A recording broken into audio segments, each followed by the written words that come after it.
This sermon isn't necessarily about you and your comfort or your life experiences. It's about unique individuals, their life experiences, and their rights to be self-identified. Of course, it may be about you if you identify as one of the individuals in this community that we now call the LGBTQ plus community. But this sermon is definitely about you because we are all called to embrace the diversity and uniqueness of each individual in this particular community and accept them simply as they are. But the question becomes, can you accept others who are different just as they are, without your judgments or expectations? That's what I'm asking you to consider this morning. This sermon may also be the most personal one I've ever given. Being gay is only a part of who I am. And yet that part has had a profound impact on my entire life. The fears that came from being different held me back. And at the same time, being gay led me to venture out of the known and move far from my family into the unknown, so that I could safely explore the ways in which I was different, my sexuality and being gay. People who don't travel far from home often believe their life experiences are best and normal. And while those experiences can indeed be wonderful, there is a much larger world out there with an amazing variety of people and life experiences which are equally valid. Sadly, many people use their beliefs of what they believe to be normal to condemn others who are just different and who have very different life experiences. In my opinion, being different is key here. Not being deviant or harmful, just different. But can you relate to being different? And more to the point, can you use that feeling of being different to help you empathize, support, and fight for people in the LGBTQ plus community who are also just different?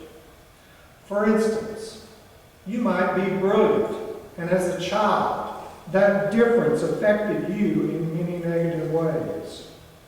You might be a woman, and all too often you recall how that fact has unfairly limited your options or how others treated or still treat you.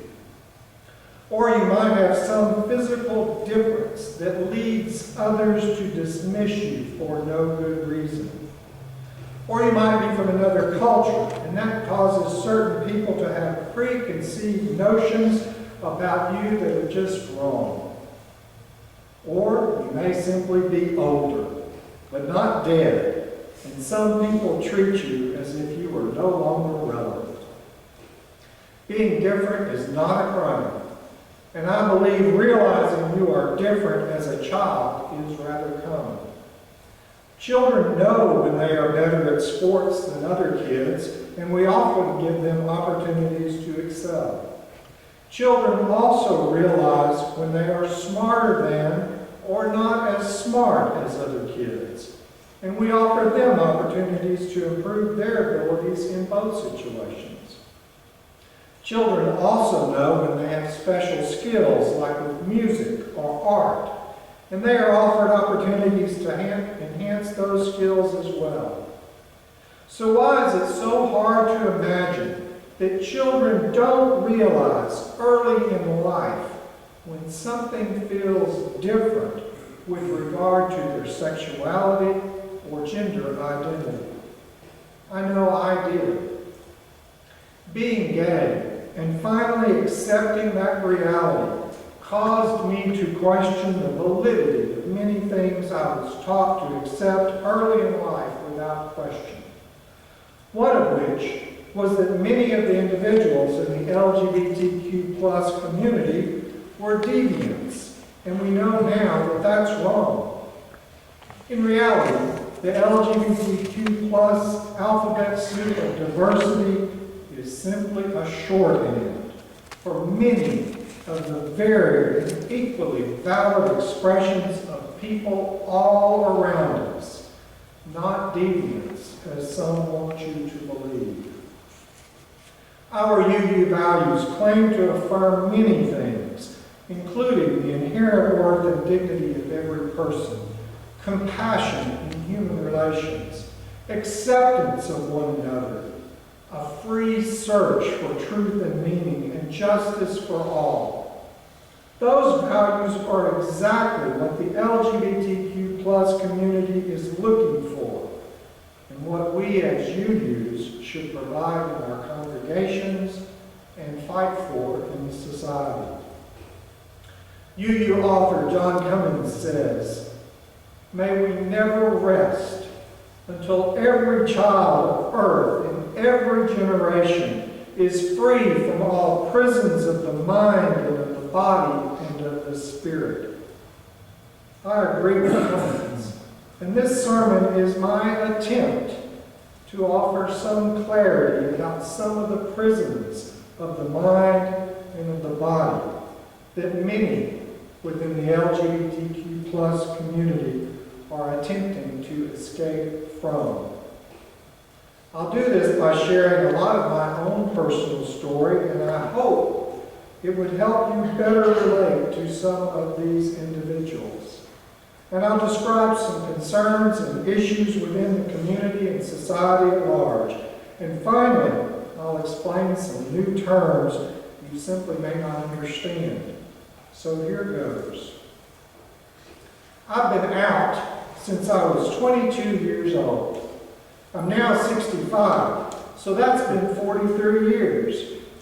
If you don't understand the terminology, being out refers to being out of the closet, no longer hiding who you are, not being ashamed of being different. Out is being unapologetically gay. So I've been out of the closet for over 40 years. Well, yay for me. But in reality, that's a lie. Yes, a big fat lie. Yes, I've been out to some people, a few limited family members, and a few select friends, but never out to the whole wide world. I've always been too afraid. Yes, afraid. Afraid I'd lose my job. Afraid I'd be harassed. And yes, afraid I'd be physically harmed.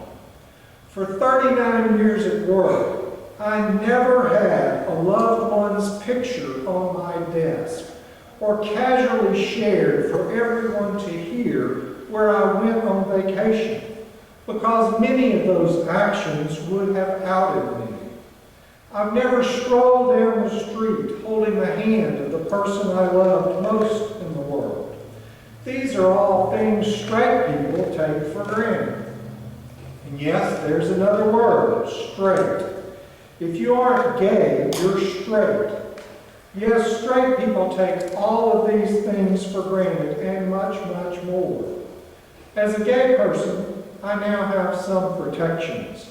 But for years, we were thrown out of hospital rooms because we weren't legally family.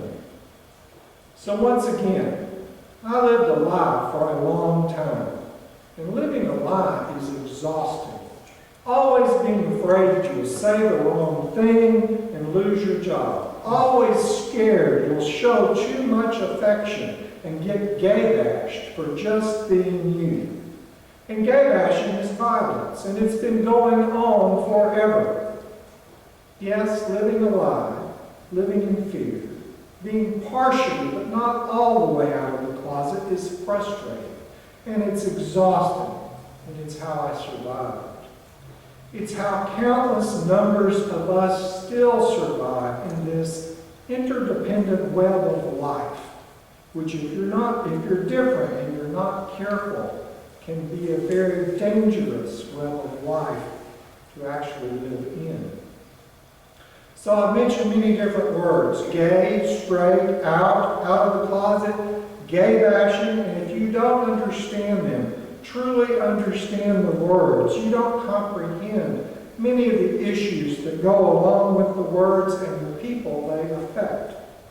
And all too often, the issues involve people who are dying because of hate and ignorance, simply because they are different. Not dangerous, just different. But the question for me is, do you care? Do you care enough to get out of your comfort zone and learn what different words mean and something about the people they represent? And caring is a big issue, and it's a problem because many people don't care. Some people want everyone to fit in nice, neat little boxes they've always understood. And for some reason, people seem to resent being asked to move outside the boxes they've been comfortable in for so long. Yes, we gays and lesbians are mostly accepted now. But what about the other letters, the BTQ plus community of people? Far too many people roll their eyes and dismiss the alphabet soup without really trying to understand many other people represented by the letters. Or they openly dismiss the unique adjectives many in that community courageously claim and embrace. The new generation is asking us to make a few changes, like changing a pronoun. And is that truly a big problem for you? If that request isn't intuitive to you, at least related to the specific person who's asking you to do it, and you want to show your respect for their wishes and their inherent worth and dignity, simply say, "I'll do my best. I'll get there. Please excuse me and remind me when I make a mistake. I'm not perfect." Even among my gay friends who have experienced the fear of being exposed as gay, that fear hasn't always transformed into sympathy for others who are courageously embracing different but equally valid life experiences. The situation was front and center in a new television series I recently watched, and you can watch all of them too. In the late 70s and early 80s, author Armistead Maupin wrote several novels called Tales of the City, featuring gay and trans themes. The novels centered around the lives of several characters living in San Francisco. PBS turned the books into TV series in 1993, 1998, and 2001. PBS was true to the books, and at the time, the series were very controversial for PBS. In 2019, a new series came out featuring the same characters in our current day. One of the main gay characters, Michael, has always been about my age. In the latest series, he's in his 50s or 60s, and he's dating a much younger man who's in his 20s or 30s. In one episode, they go to a dinner party with some of Michael's older and now very successful friends. In one particular scene, many of the older gay men are trashing and dismissing trannies, which is a derogatory name for people who are trans. Michael's boyfriend is horrified by their insensitivity and by Michael's tolerance of their behavior. And for me personally, the episode accurately portrayed sometimes typical gay responses.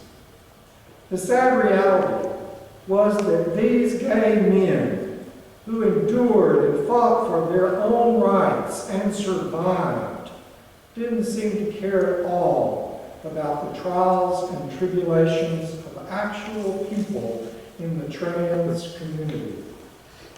They sat in judgment, dismissing them, calling them trannies. They just didn't care. Not caring, being dismissive, using slurs doesn't help. and it doesn't help heal a broken world. It lacks compassion and empathy for people who just want to be free to be themselves.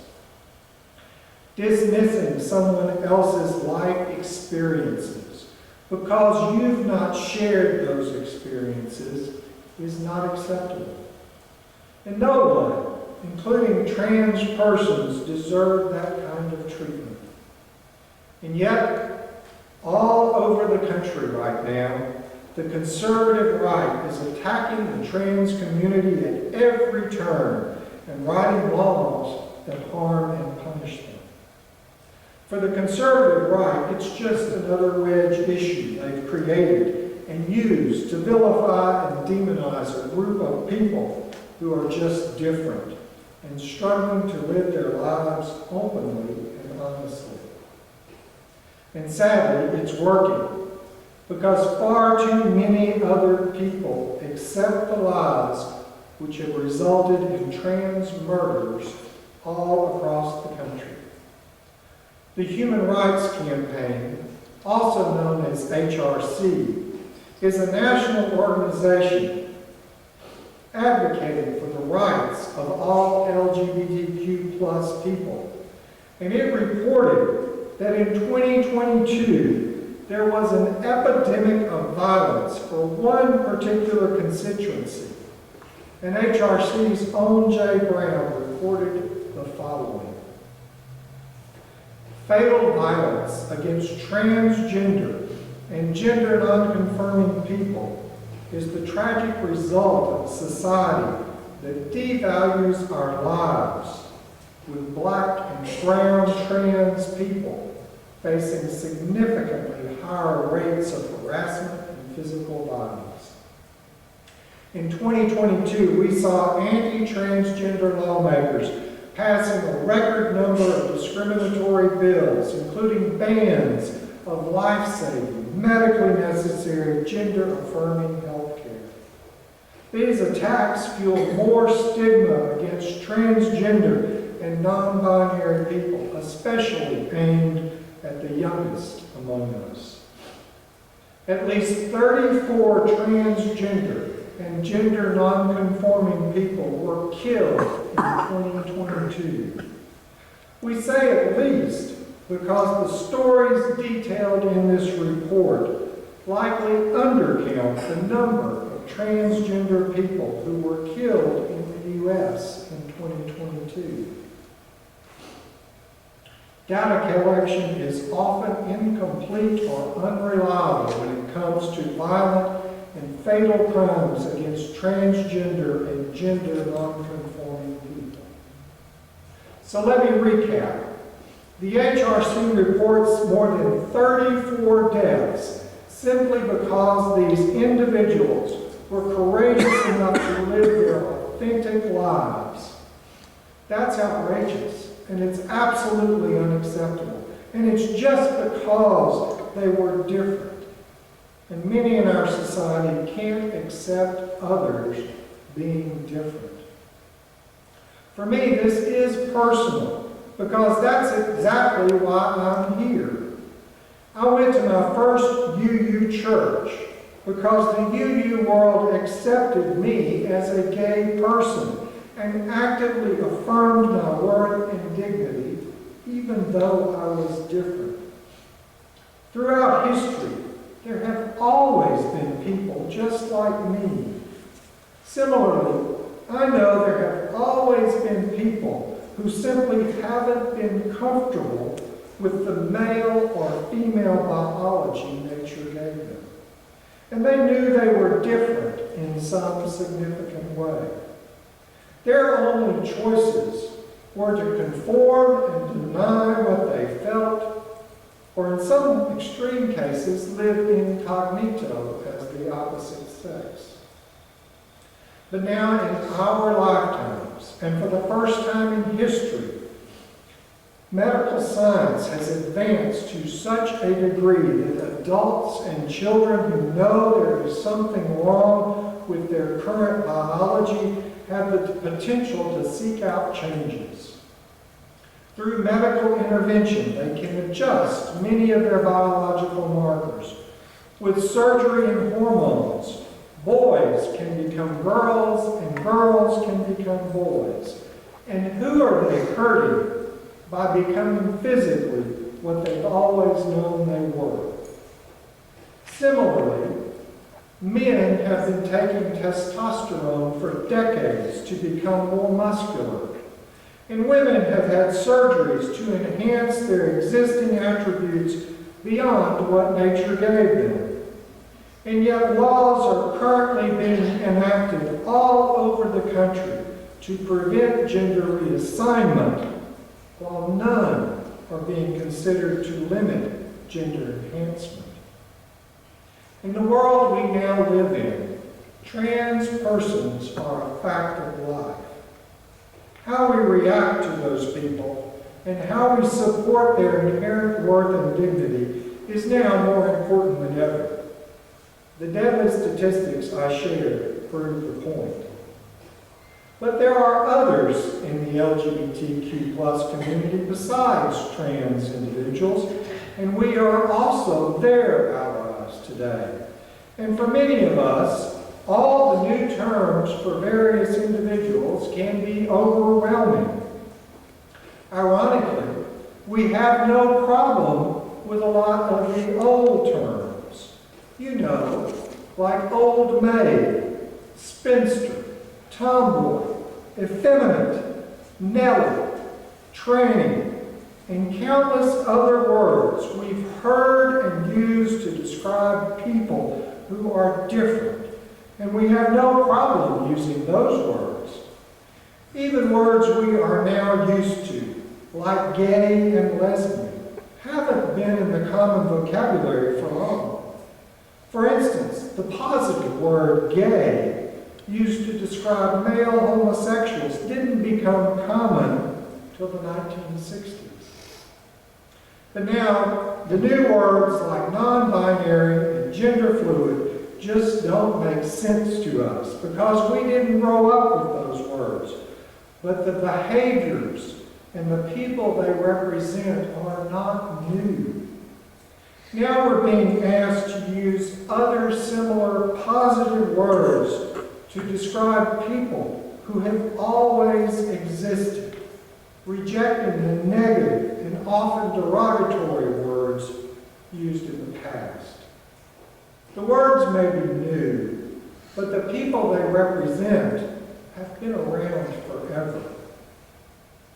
For instance, when I was in my teens, my mother was folding clothes. As she began to fold a pair of men's boxer shorts, she had a puzzled look on her face and said, "These don't belong to your dad." Then she realized who the boxer shorts belonged to: her aunt and my great-aunt, Rona, who was visiting with us at the time. As an adult, Aunt Rona mostly wore men's clothes. She had a man's haircut, and from a distance, she looked and walked like a man. Aunt Rona seldom wore a dress, and she was assigned female at birth, but she dressed mostly like a man. She wore dresses if she absolutely had to, but she preferred men's clothes. By the way, my aunt is the little girl in the frilly dress on the cover of your order of service. This photo clearly shows how our dominant culture has predefined expectations for each of us long before we know what we want for ourselves. Today, if Aunt Rona were alive, she might call herself non-binary or gender fluid, which simply means a person's gender expression falls outside of what is considered typical for their sex assigned at birth. Gender expression is likely something new to you, and that simply means how you in particular express who you are. For example, Aunt Rona might have requested that you use he, him as her pronouns. We'll never know. Gender expression is nothing new, and it often changes over time. For instance, all of you women in here today wearing pants. For many years, that wasn't acceptable for your gender, but that has changed a lot in most of our lifetimes. But a few more details about Aunt Rona, who I dearly loved. Aunt Rona was born around 1905, so her behaviors are not new. I remember hearing that Aunt Rona had been institutionalized earlier in life, with no reason given as to exactly why she had been put in a mental hospital. Aunt Rona was always very rational, practical, and hard-working, so having a mental disorder never made any sense to me, unless it was somehow related to who she was attracted to. And then it makes perfect sense, at least for the time that she lived. In all likelihood, Aunt Rona was also a lesbian. Her dearest lifelong friend was another woman, Beatrice. To my knowledge, they never lived together, but they never lived far apart. Eventually, Beatrice went into a nursing home when I was in college. Soon after she moved in, one of the male residents began to flirt with her, and he even proposed marriage to her. My aunt, who visited Beatrice regularly, was furious. My family laughed and dismissed Aunt Rona's behavior. But how would you feel if the love of your life was suddenly receiving attention from someone else and your entire family was fine with it? I know I wouldn't be happy at all. My family called Aunt Rona an old maid, and we're so used to that phrase, we don't even realize how degrading it must be. It was used for people who were young and vibrant and who were loved, not someone who was incapable of love or failed at being loved. It wasn't a nice term for anyone. But families are often oblivious and willfully ignorant to the feelings of certain family members who are different and who they claim to love. Overall, I'm guessing Aunt Rona's life wasn't easy, and my family didn't make it any easier. So let me clarify a few things. Sexual orientation, gay, lesbian, straight, and bisexual describe who you are attracted to. Gender identity, on the other hand, refers to a person's internal understanding of their gender. And someone's gender identity may differ from their biological sex. Gender expression refers to how a person expresses their gender through outward presentation and behavior. This might include a person's name, clothing, hairstyle, or mannerisms. And non-binary describes a person whose behaviors or gender expressions fall outside of what is generally considered typical for their sex assigned at birth. What we're now being asked to deal with is that these people don't want to be called by all the old slang words we heard growing up, which were often derogatory or demeaning in some way. The new generation is courageous enough to accept who they are and proclaim they are transgender or non-binary or gender fluid or many other terms that are new and different to us. These individuals feel the new words better describe who they are as unique individuals who absolutely possess inherent worth and dignity. It's okay not to understand the new words. If someone tells you that they are non-binary, or they use some other word you don't fully understand, they are hoping and trusting you will accept them for who they are. Just respond by saying, "That's wonderful," and that you support them. And if you are still curious, and since they open the door for discussion, just politely ask them, "Well, what does that mean specifically for you?" Show them that you care and that you accept them. It's okay for this to be new to you. It's not okay for us to dismiss them or minimize them or trivialize their lives in any way we wouldn't want our own lives trivialized. Being different is not a crime. There's nothing wrong with being different. But sadly, being different often makes you a target, and it's not always safe to be different. But you can be an ally. So be one. I'm almost finished with my take on the LGBTQ plus alphabet soup of diversity, at least as I personally understand it. But now let's talk about the only letter in the alphabet soup I've not mentioned, the letter Q. Q reminds me that every community has its issues. Q stands for queer, and the current generation has no problem using that word, and they have in fact embraced it. A part of me applauds their courage. Yay, you! But another part of me feels the need to inform them of the fact that that word is a trigger word for many gay men in my generation. They won't use that word, and for them, it's similar to the N-word in the black community.